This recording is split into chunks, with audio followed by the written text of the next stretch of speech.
The silence in the Blackstone Enterprises boardroom was suffocating. 50 of the most powerful executives in the luxury hospitality industry sat frozen around the mahogany conference table, their eyes fixed downward, hands trembling slightly as footsteps echoed in the marble hallway outside. "He's coming," whispered Marketing Director Patricia Wells, her voice barely audible. The double doors burst open. Leon Blackstone strode in like a predator surveying his territory, 6'2" of calculated intimidation wrapped in a $15,000 Italian suit. His steel-gray eyes swept the room with surgical precision, and grown executives who commanded billion-dollar portfolios suddenly found their coffee cups fascinating. "Ladies and gentlemen," Leon's voice cut through the air like shattered glass, "let's begin." Vice President Thompson actually flinched. Leon Blackstone was 32 years old, worth $2.8 billion, and had never shown mercy to anyone who disappointed him. The Ice King of corporate America. 3 executives had nervous breakdowns last quarter after his performance reviews. 2 competitors had declared bankruptcy within months of crossing him. "Miss Chen." Leon's gaze locked onto the trembling junior marketing assistant standing beside the presentation screen. "You have 15 minutes to justify your existence at this company." Amara Chen felt her stomach drop. 24 years old, dressed in a borrowed blazer that didn't quite fit, she looked like a deer facing a firing squad. Her laptop bag hung empty at her side, everything destroyed 12 hours ago when her ex-boyfriend Derek had smashed her computer against the wall in a rage. The presentation is." She stammered, fingers fumbling with a USB drive that contained nothing but corrupted files. "If you're feeling that same shock I felt, subscribe to Mystic Tale by Luna. Because what happened next changed everything we thought we knew about choices we make." "Speak up," Leon commanded, settling into his chair with predatory patience. 50 busy people are waiting." The screen flickered to life, displaying a blank slide. Then another.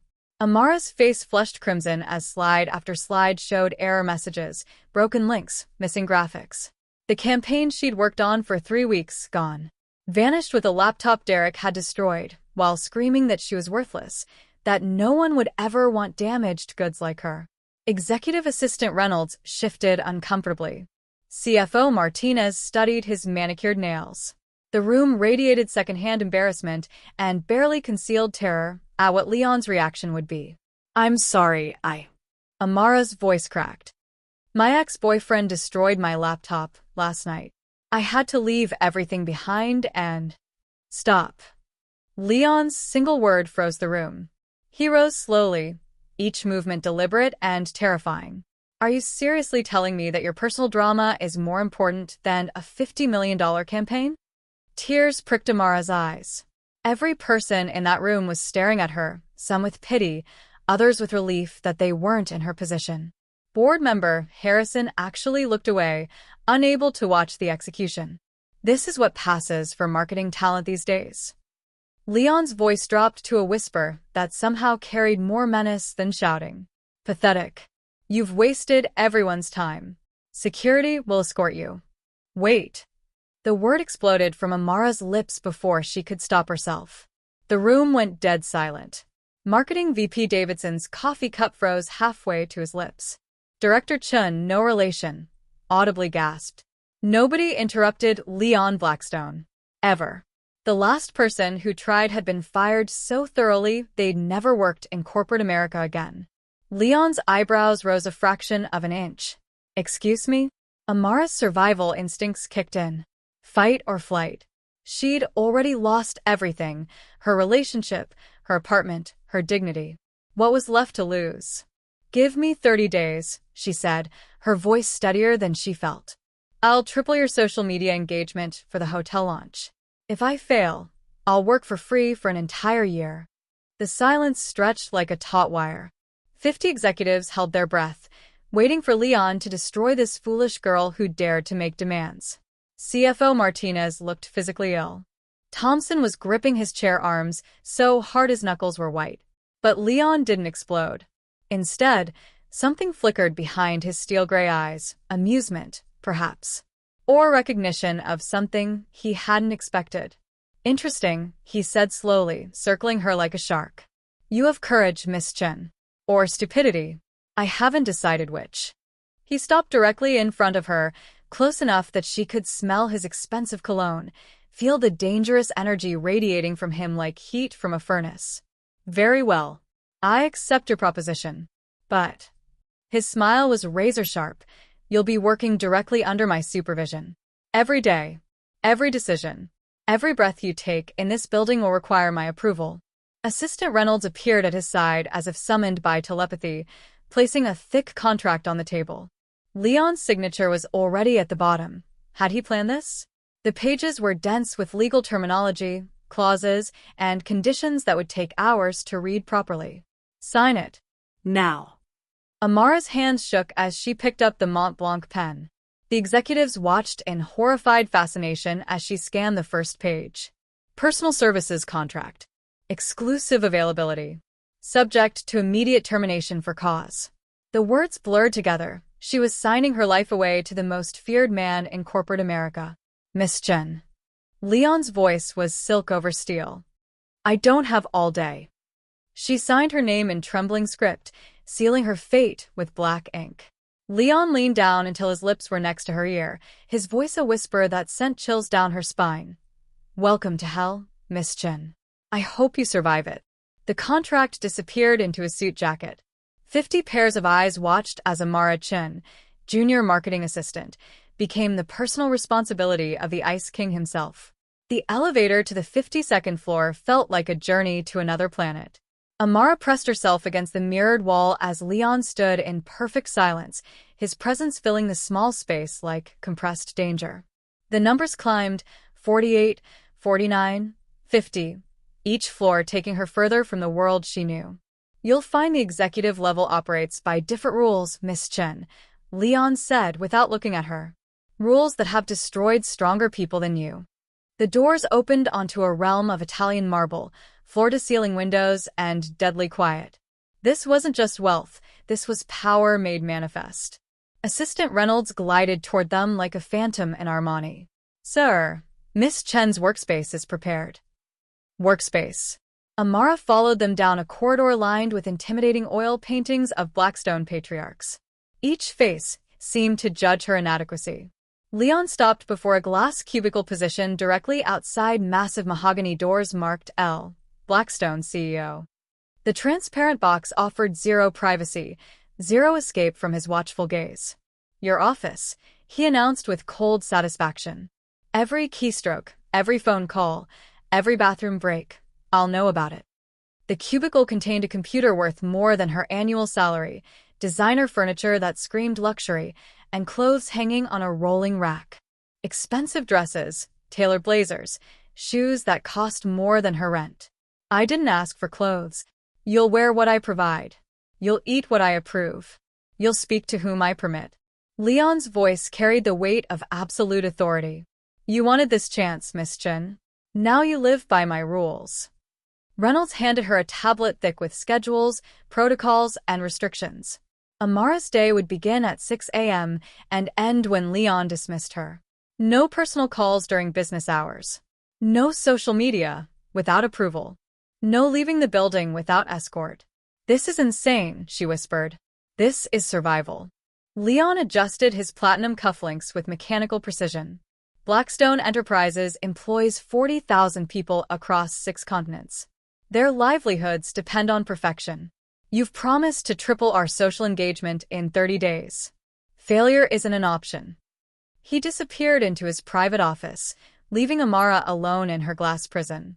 Through the transparent walls, she could see other executives hurrying past with averted eyes, too terrified to acknowledge her existence. She was Leon Blackstone's project now, untouchable, unreadable, unprecedented. The first day nearly broke her. Leon summoned her every 30 minutes with impossible demands. I want competitor analysis on Meridian Hotels. 20 minutes. The Dubai property needs new positioning strategy. 1 hour. Fix the Rome campaign's color scheme. It's offensive. By 8 p.m., Amara's vision was blurring from exhaustion. The executive floor had emptied hours ago, leaving only security guards and the sound of Leon's keyboard clicking behind his closed door. She'd changed into designer clothes that felt like elegant shackles, eaten catered sushi that tasted like obligation. Her head dropped to the mahogany desk. Just 5 minutes of rest. Warmth. Expensive fabric settling over her shoulders. Amara jerked awake to find herself covered by Leon's suit jacket, the fabric still carrying his body heat and that distinctive cologne.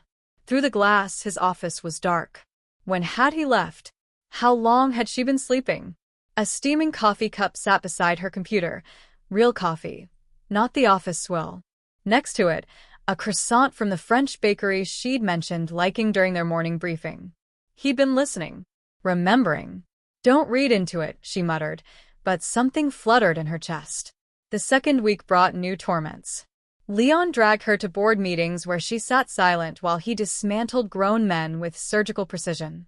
He critiqued her work with ruthless efficiency, finding flaws in strategies that had taken her days to develop. Yet beneath his cruelty, she began noticing patterns. When marketing director Wells made a sexist comment about pretty girls trying to play with the big boys, Leon's jaw tightened dangerously. Mr. Wells, his voice dropped to Arctic temperatures. Perhaps you'd prefer to explain that comment to HR. Or better yet, to your wife. Wells went pale. The comment died in his throat. When CFO Martinez questioned Amara's budget projections during a morning meeting, Leon's defense was swift and merciless. Miss Chen's analysis is mathematically sound, unlike your quarterly forecast last year. Should I remind everyone how that ended? These moments confused her. 1 minute, he was her tormentor, the next her unexpected protector. What game was he playing?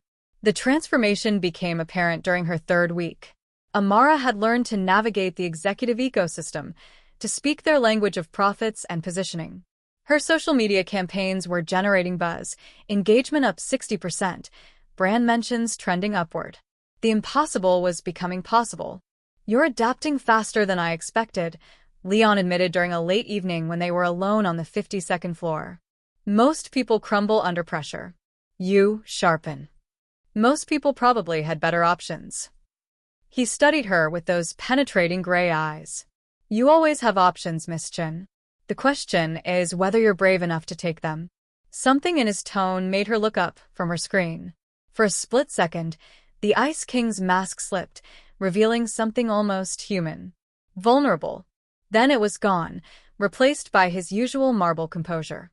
The quarterly review is tomorrow, he said, standing to leave. Don't disappoint me.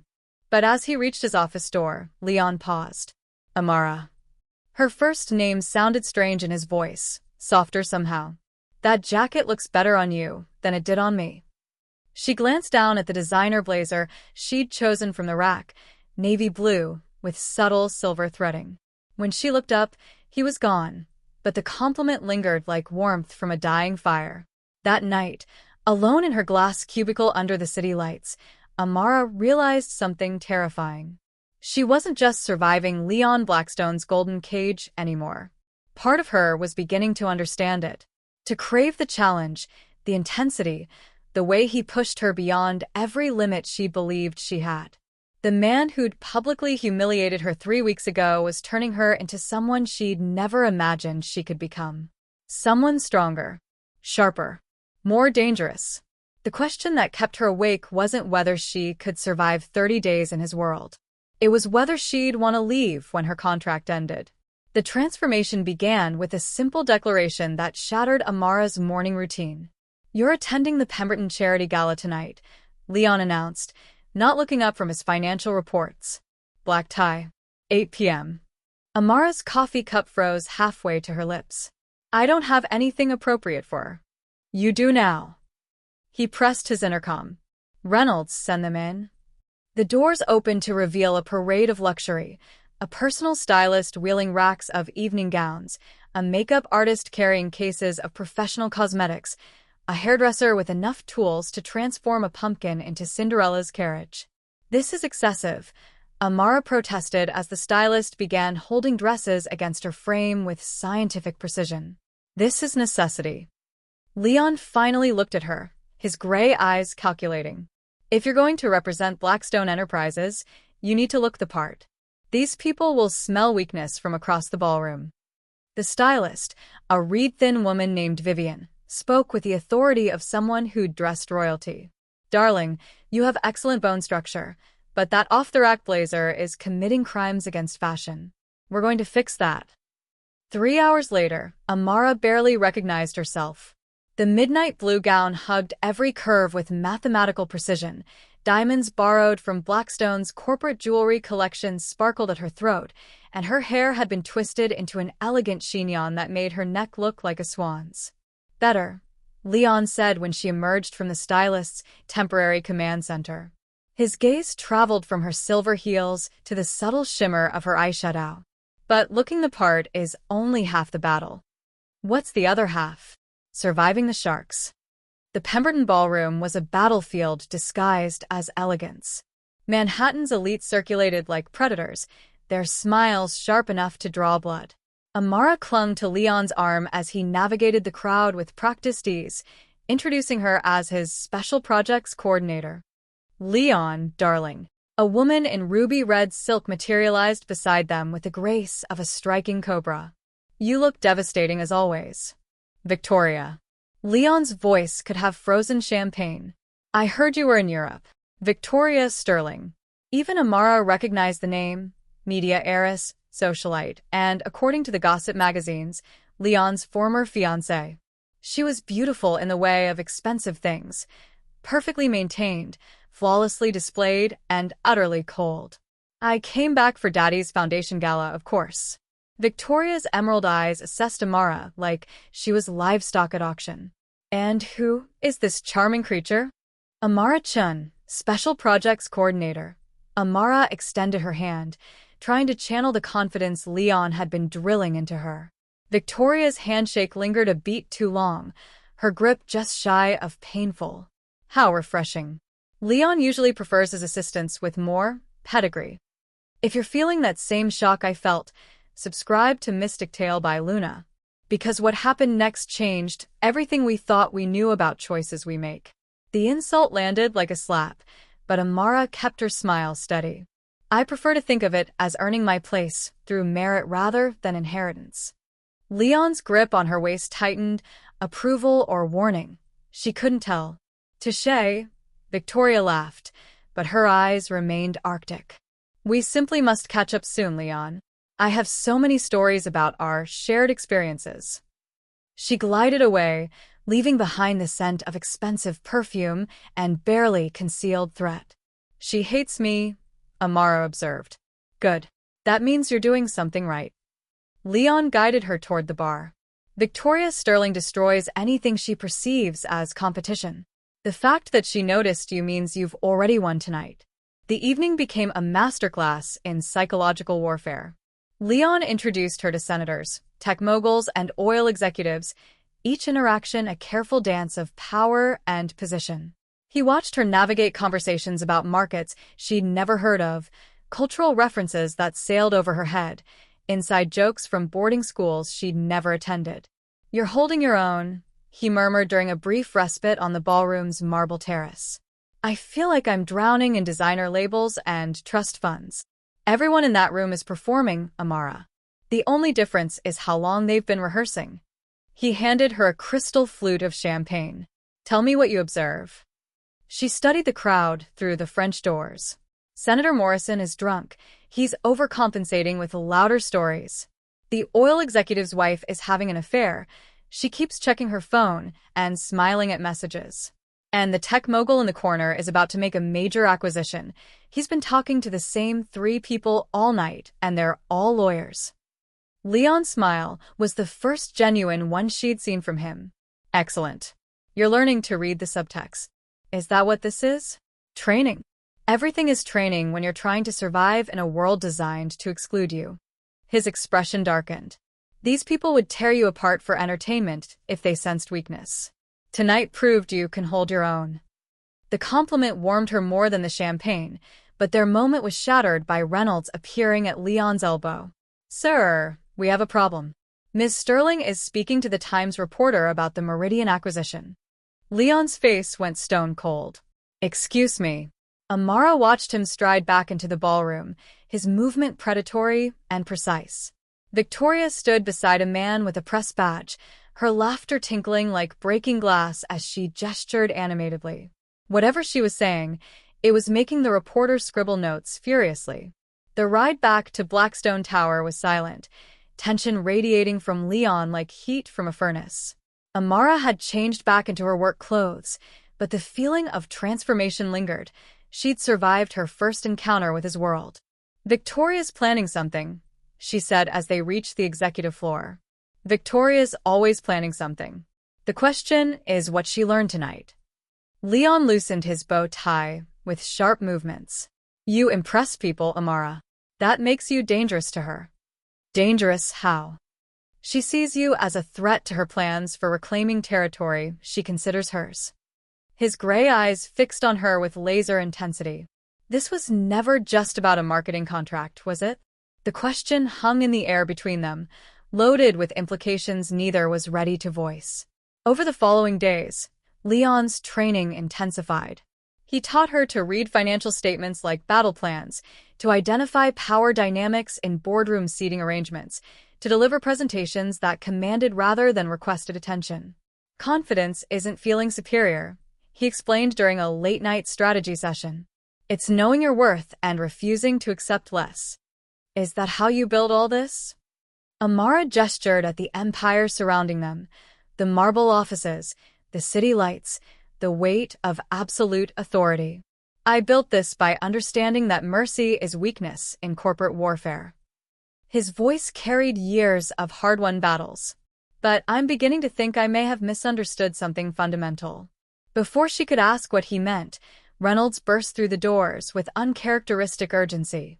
"Sir, you need to see this immediately." The tablet screen showed social media exploding with hashtags.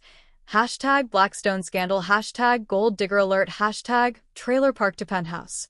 Photos of Amara at the gala were everywhere, but they'd been doctored to look compromising. Her dress appeared more revealing, her expressions more seductive. Leon's protective hand on her waist transformed into something possessive and inappropriate. The headlines were vicious. Blackstone's new toy, from nobody to executive suite, and the assistant who slept her way to the top. How did they get Derek's information? Amara whispered, reading an article that detailed her trailer park upbringing and history of targeting successful men. Leon's face was marble-carved in rage. "Victoria." The harassment began immediately. Paparazzi camped outside her apartment building. Her phone buzzed with death threats and degrading messages. Colleagues who'd begun treating her with respect suddenly looked through her like glass. The breaking point came 3 days later. Amara left Blackstone Tower for lunch and found herself surrounded by aggressive reporters, their cameras flashing like strobe lights, their questions designed to humiliate. "Miss Chen, how much is Leon Blackstone paying for your services? Is it true you have a history of manipulating wealthy men? What does trailer trash like you offer that sophisticated women can't?" The questions came faster, meaner, the crowd pressing closer until Amara couldn't breathe.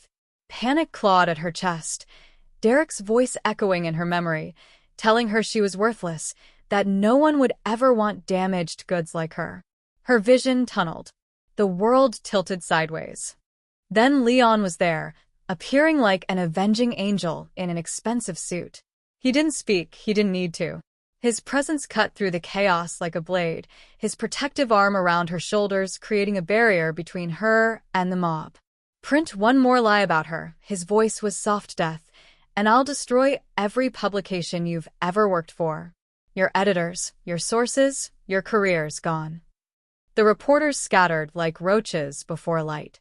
In his car, Amara finally broke. 3 weeks of pressure, manipulation, and transformation crumbled into raw sobs that shook her entire frame. Leon said nothing, but his hand covered hers with unexpected gentleness.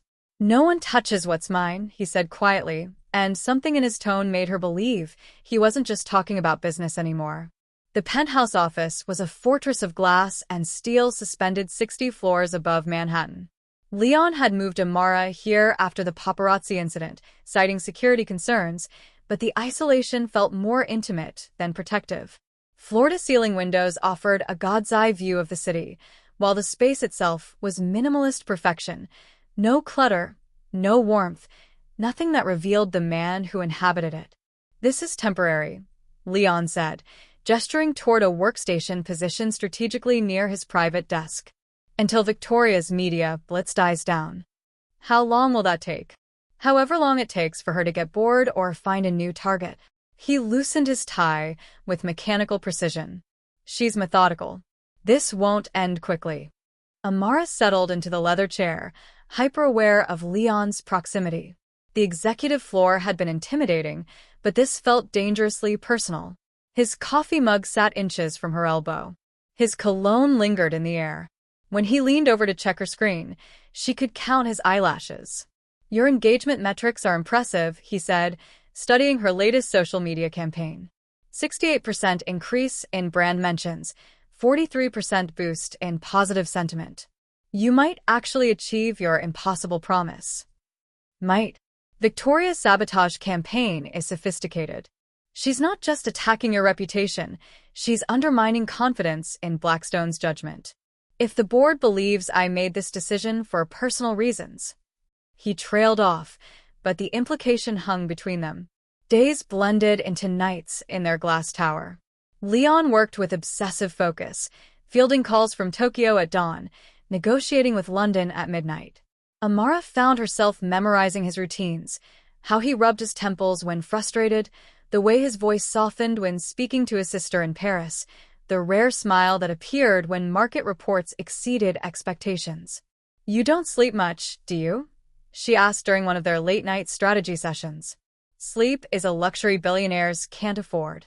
But there was something hollow at his voice, a weariness that expensive suits couldn't hide.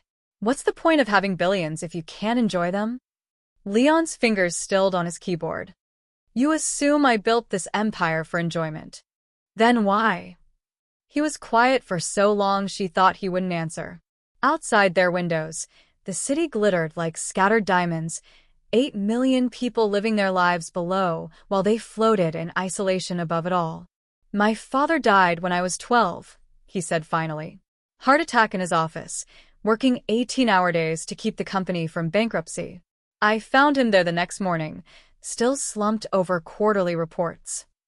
His voice was clinically detached, but his hands had formed fists. "I swore I'd never be that weak again. Never let anyone else control my fate." The vulnerability in his admission made something crack open in Amara's chest. "That's not weakness, Leon. That's love." Love killed him, caring too much about people who would have abandoned him the moment profits dropped. His gray eyes found hers. "It's a lesson I learned well." "Is that why you've never married?"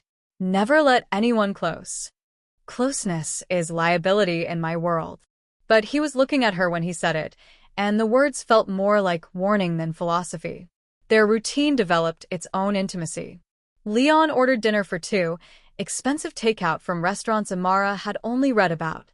They ate while working, sharing space and silence, occasionally brushing fingers when reaching for the same document. The tension was constant now, electric currents running beneath every interaction.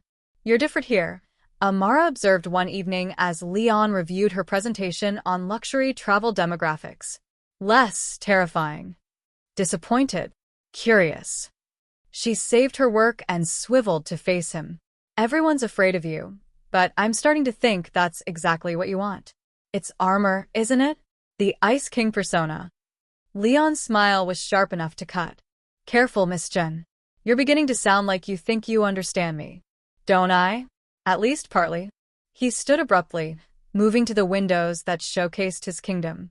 Understanding implies intimacy. Intimacy implies weakness.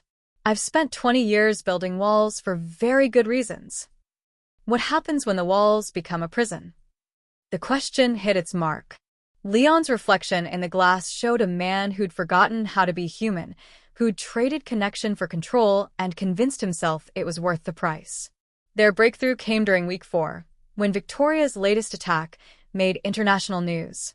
A fabricated story about Amara's criminal background and pattern of seducing wealthy men had been picked up by major outlets. The lies were vicious and detailed, painting her as a calculating predator who destroyed previous relationships for financial gain. "They're saying I stole money from my ex-boyfriend," Amara said, staring at her phone in disbelief. "That I manipulated him into buying me things." "We'll sue them into bankruptcy," Leon replied, but his voice lacked its usual confidence. "Will we? Or will this just prove their point about your judgment?" Amara set down her phone with deliberate calm.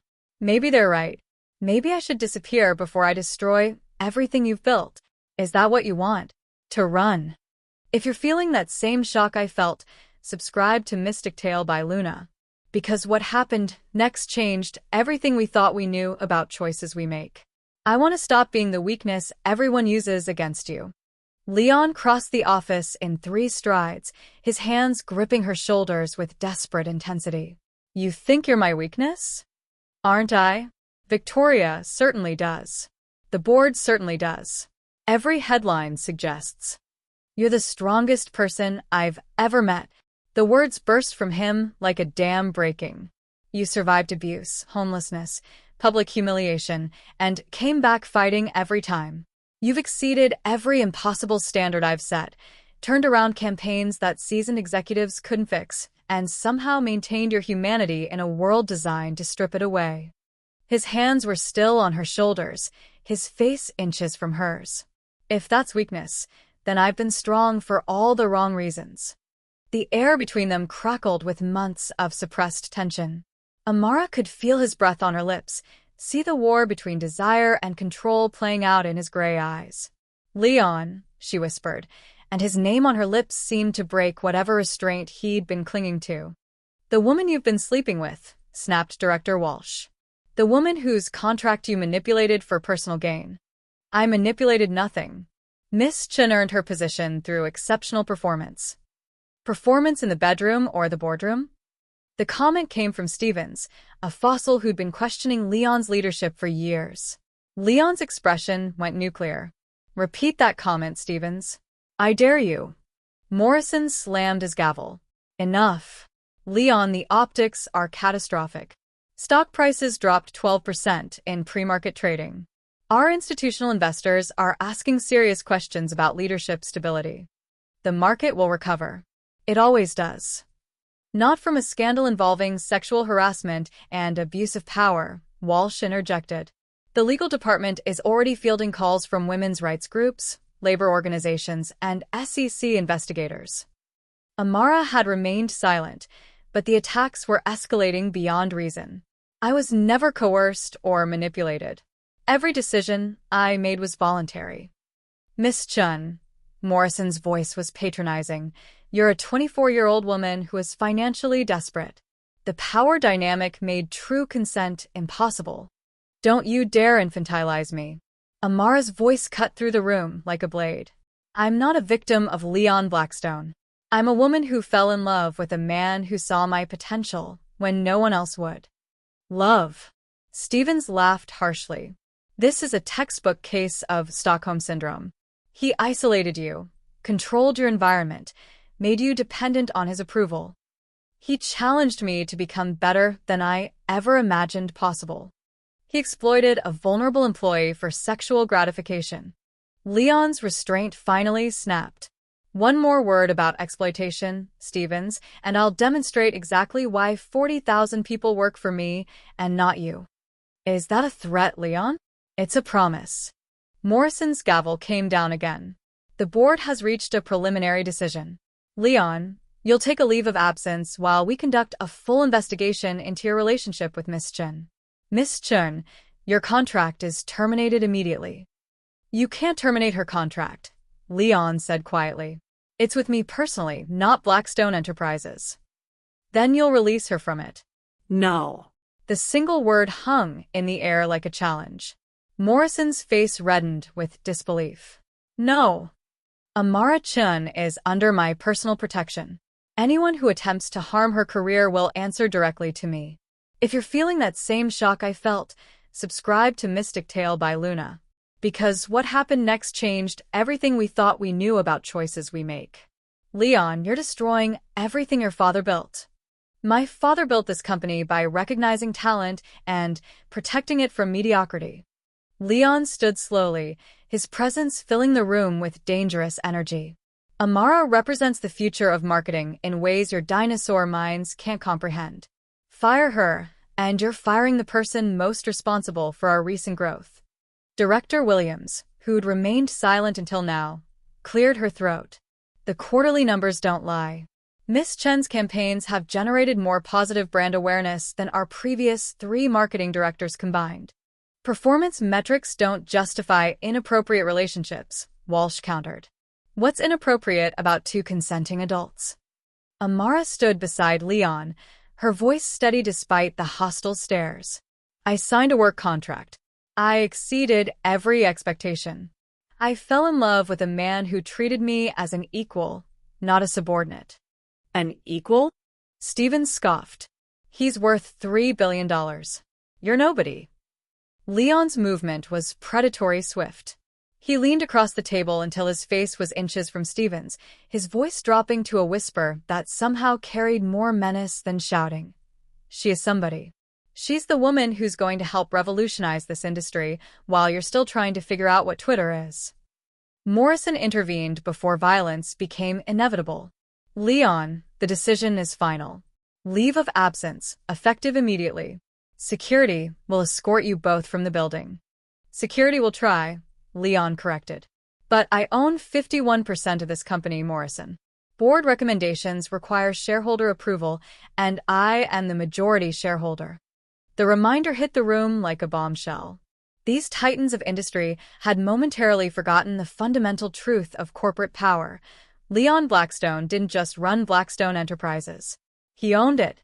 You destroy your own company for a woman? Harrison asked incredulously. I destroy anyone who threatens what's mine, Leon replied simply. Including this board. The standoff stretched like a taut wire until Reynolds burst through the boardroom doors with uncharacteristic urgency.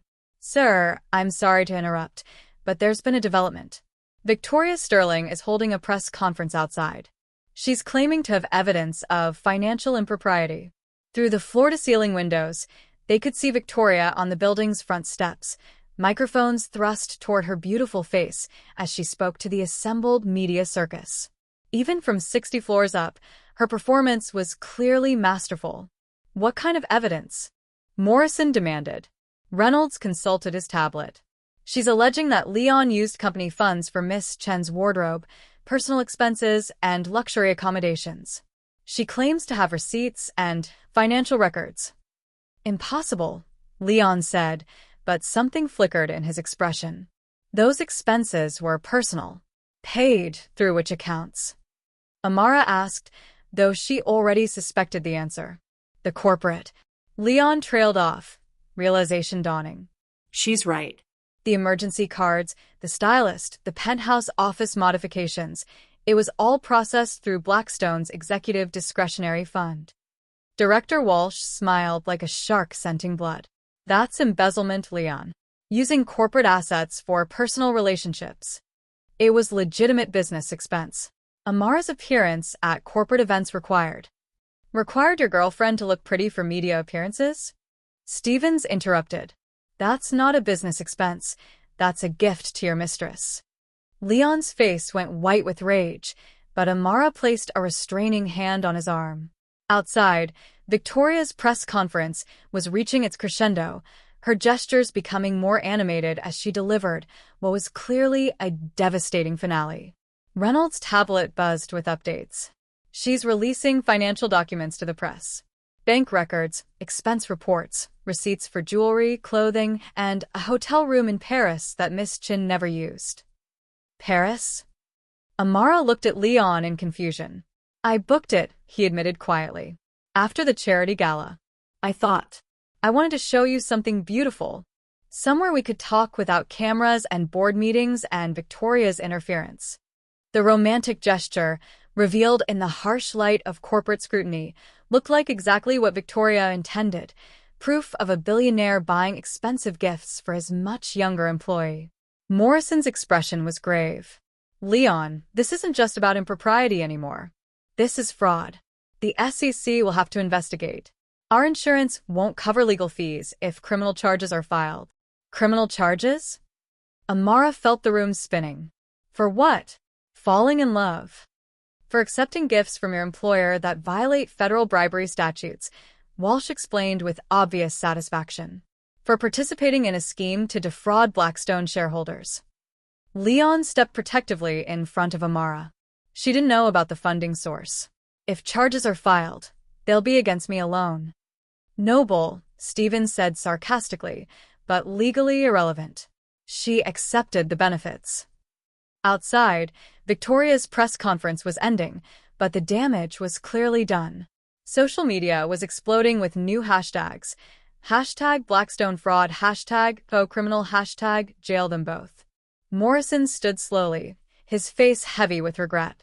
Leon, I've known you since you were a child. Your father was my closest friend. But I can't protect you from this. I'm not asking for protection. Then what are you asking for?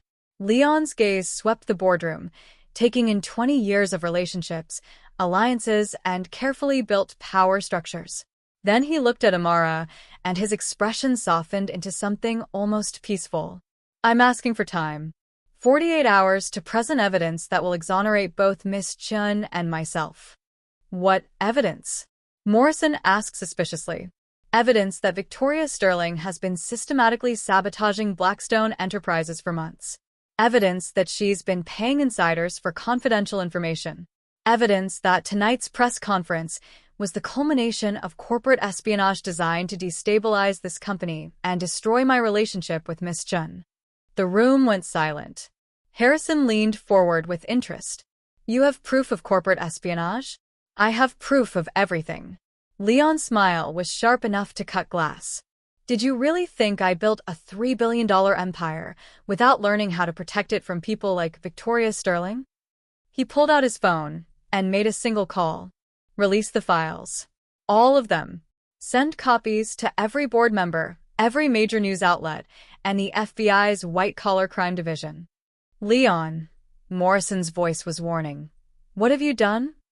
What I should have done months ago. Declared war on the person who's been trying to destroy my company. Leon's expression was arctic calm. Victoria wants to play with evidence and press conferences? Let's see how she handles a federal investigation into wire fraud, corporate espionage, and conspiracy to commit securities fraud. Outside the windows, they could see chaos erupting as FBI agents appeared among the media crowd, flashing badges and issuing warrants. Victoria's triumphant press conference was transforming into a very different kind of spectacle.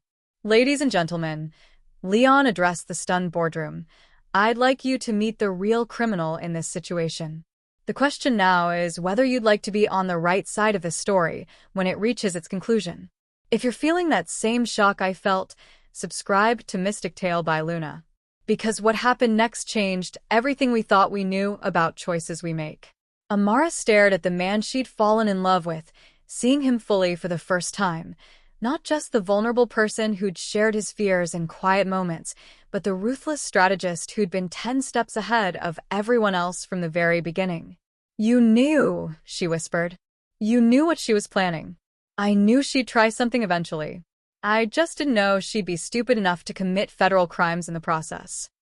Leon's hand found hers, squeezing gently. Are you ready for the real showdown, Miss Chun? Through the windows, they watched Victoria Sterling being led away in handcuffs, her perfect composure finally cracking as the empire she'd built on lies collapsed around her. But the hardest question still remained unanswered. When the dust settled and the investigations concluded, would their love survive the brutal scrutiny of a world determined to tear them apart?